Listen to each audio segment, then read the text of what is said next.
Primeira carta de Paulo aos Tessalonicenses, capítulo 1.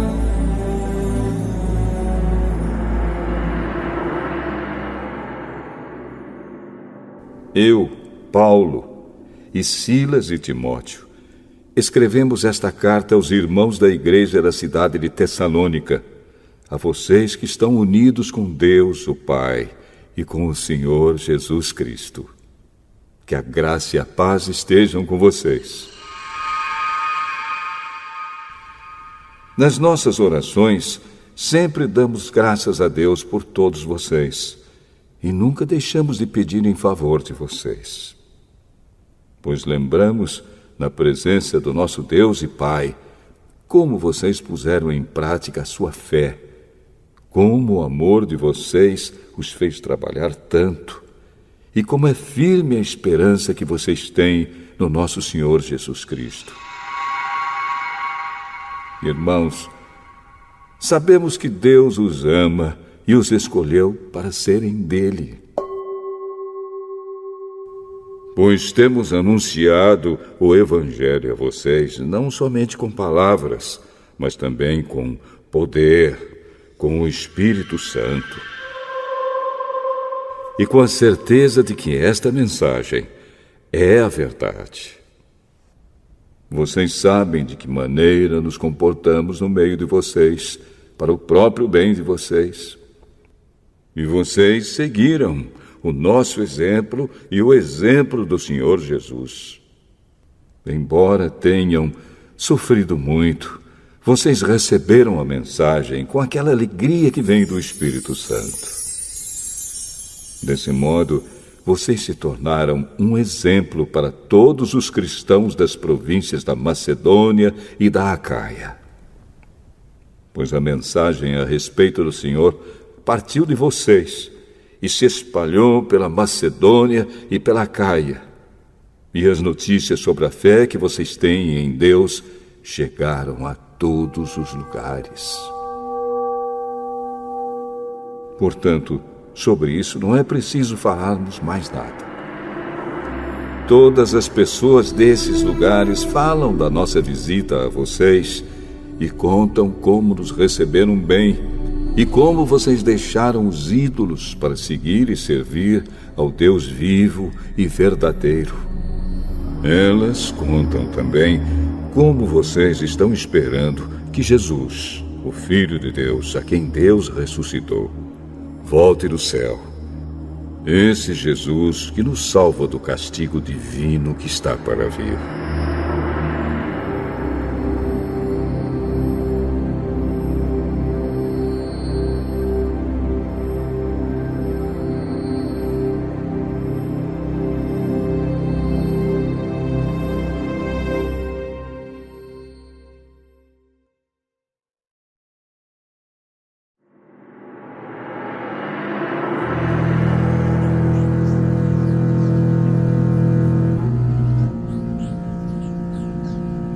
Primeira carta aos Tessalonicenses, capítulo 2.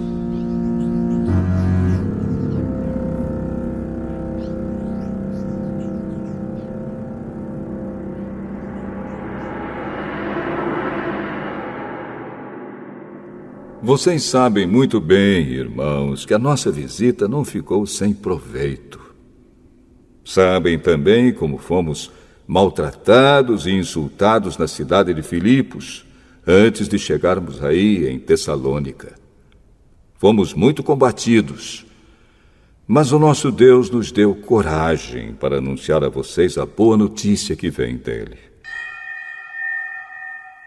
Aquilo que anunciamos a vocês não se baseia em erros ou em má intenção, e também não tentamos enganar ninguém. Pelo contrário, sempre falamos como Deus quer que falemos, porque Ele nos aprovou e nos deu a tarefa de anunciar o Evangelho. Não queremos agradar as pessoas, mas a Deus, que põe à prova as nossas intenções.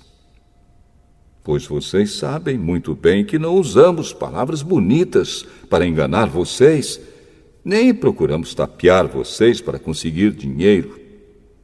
Deus é testemunha disso.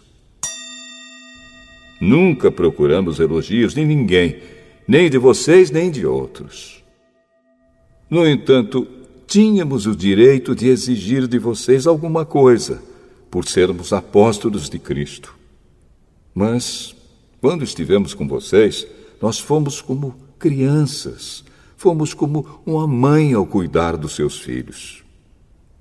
Nós os amávamos tanto que gostaríamos de ter dado a vocês não somente a boa notícia que vem de Deus, mas até mesmo a nossa própria vida.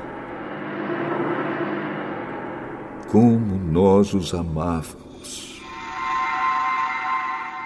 Irmãos, vocês com certeza lembram de como trabalhamos e lutamos para ganhar o nosso sustento. Trabalhávamos de dia e de noite a fim de não sermos uma carga para vocês, enquanto anunciávamos a vocês a boa notícia que vem de Deus. Vocês são nossas testemunhas e Deus também de que o nosso comportamento entre vocês que creram foi limpo, correto e sem nenhuma falha. Vocês sabem que tratamos cada um como um pai trata os seus filhos. Nós os animamos e aconselhamos para que vocês vivessem de uma maneira que agrade a Deus, que os chama para terem parte no seu reino e na sua glória. E existe outra razão pela qual sempre damos graças a Deus. Quando levamos a vocês a mensagem de Deus, vocês a ouviram e aceitaram.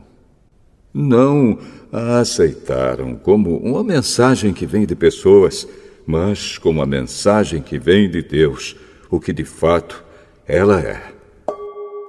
Pois Deus está agindo em vocês, os que creem. Meus irmãos, o que aconteceu com vocês já havia acontecido também com as igrejas de Deus na Judéia, com o povo dali que pertence a Cristo Jesus.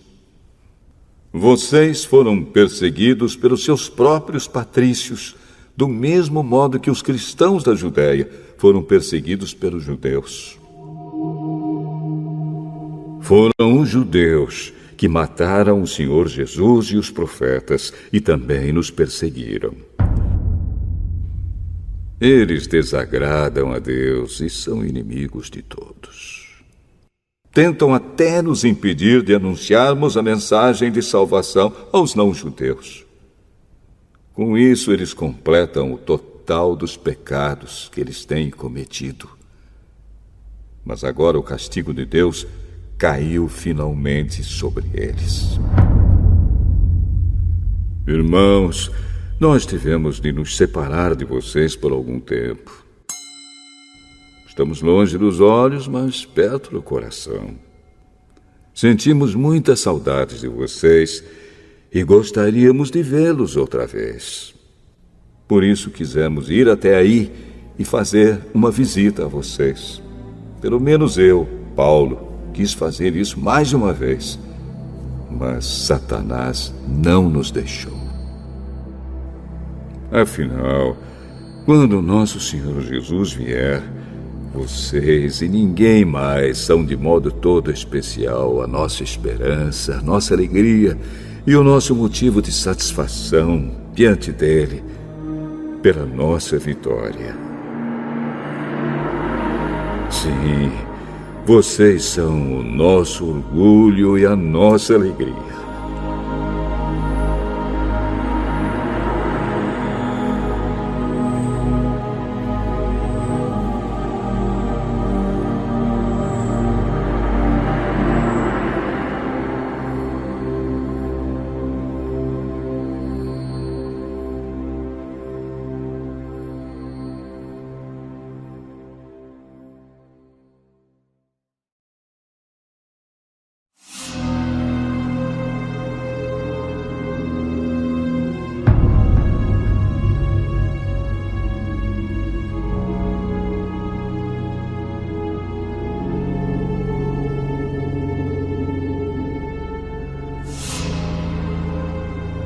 Primeira carta aos Tessalonicenses, capítulo 3.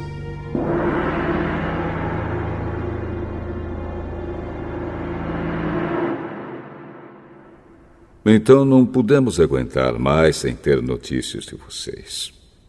Por isso, Silas e eu resolvemos ficar sozinhos em Atenas e enviar a vocês o nosso irmão Timóteo. Ele tem trabalhado conosco no serviço de Deus, anunciando o Evangelho de Cristo. Nós o enviamos para animar e ajudar vocês na fé, a fim de que ninguém fique desanimado por causa das perseguições. Vocês mesmos sabem muito bem que elas fazem parte daquilo que Deus quer para nós.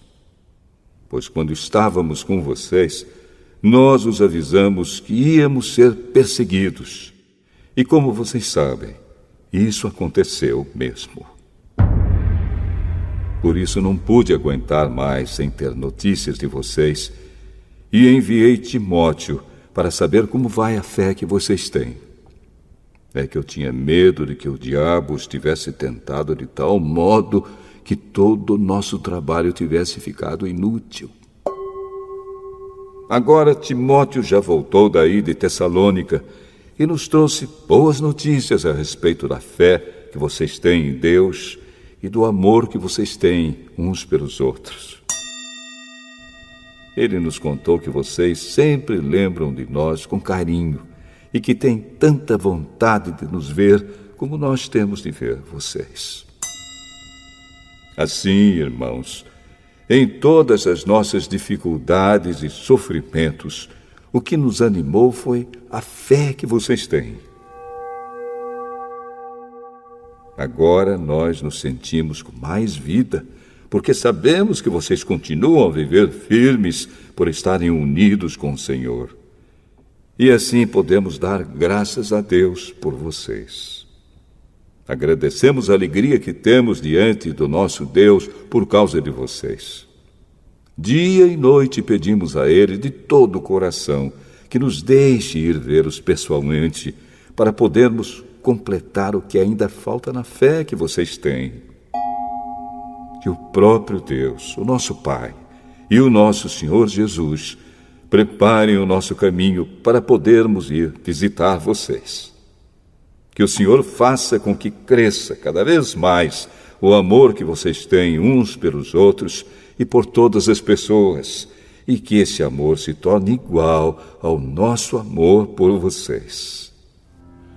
Desse modo, Deus dará força ao coração de vocês. E vocês serão completamente dedicados a Ele. E estarão sem culpa na presença do nosso Deus e Pai, quando nosso Senhor Jesus vier com todos os que são dele. Amém.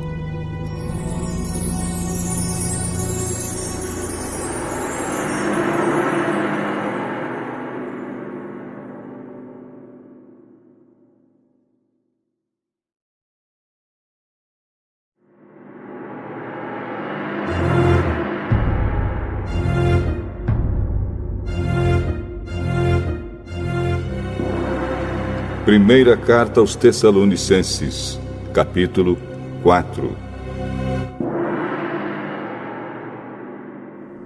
Finalmente, irmãos, vocês aprenderam de nós como devem viver para agradar a Deus. E é assim mesmo que vocês têm vivido. E agora pedimos e aconselhamos, em nome do Senhor Jesus, que façam ainda mais. Pois vocês conhecem os ensinamentos que demos pela autoridade do Senhor Jesus. O que Deus quer de vocês é isto: que sejam completamente dedicados a Ele e que fiquem livres da imoralidade. Que cada um saiba viver com a sua esposa de um modo que agrade a Deus, com todo respeito, e não com paixões sexuais baixas, como fazem os incrédulos que não conhecem a Deus. Nesse assunto, que ninguém prejudique o seu irmão, nem desrespeite os seus direitos. Pois, como nós já dissemos e avisamos a vocês, o Senhor castigará duramente os que fazem essas coisas. Deus não nos chamou para vivermos na imoralidade, mas para sermos completamente dedicados a Ele. Portanto, quem rejeita esse ensinamento não está rejeitando um ser humano, mas a Deus, que dá a vocês o seu Espírito Santo. Não há necessidade de lhes escrever a respeito do amor pelos irmãos na fé, pois o próprio Deus lhes ensinou que vocês devem amar uns aos outros. Pois é esse amor que vocês têm mostrado a todos os irmãos que vivem em toda a província da Macedônia. Portanto, meus irmãos, pedimos que façam ainda mais. Procurem viver em paz, tratem dos seus próprios assuntos e vivam do seu próprio trabalho, como já dissemos antes. Assim, aqueles que não são cristãos os respeitarão, e vocês não precisarão viver às custas de ninguém. Irmãos, queremos que vocês saibam a verdade a respeito dos que já morreram, para que não fiquem tristes como ficam aqueles que não têm esperança. Nós cremos que Jesus morreu e ressuscitou. E assim cremos também que depois que Jesus vier, Deus o levará de volta, e junto com ele, levará os que morreram crendo nele. De acordo com o ensinamento do Senhor, afirmamos a vocês o seguinte: nós, os que estivermos vivos no dia da vinda do Senhor, não iremos antes daqueles que já morreram. Porque haverá o grito de comando, e a voz do arcanjo, e o som da trombeta de Deus, e então o próprio Senhor descerá do céu. Aqueles que morreram crendo em Cristo ressuscitarão primeiro. Então nós, os que estivermos vivos, seremos levados nas nuvens, junto com eles, para nos encontrarmos com o Senhor no ar. E assim ficaremos para sempre com o Senhor. Portanto, animem uns aos outros com essas palavras.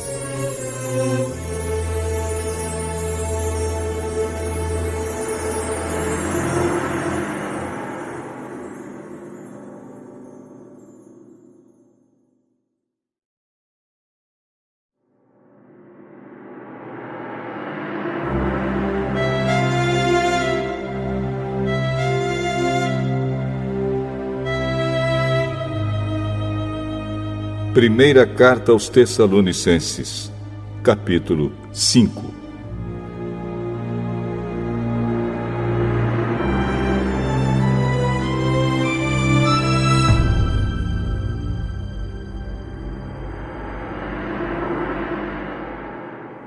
Irmãos, vocês não precisam que eu lhes escreva a respeito de quando e como essas coisas vão acontecer.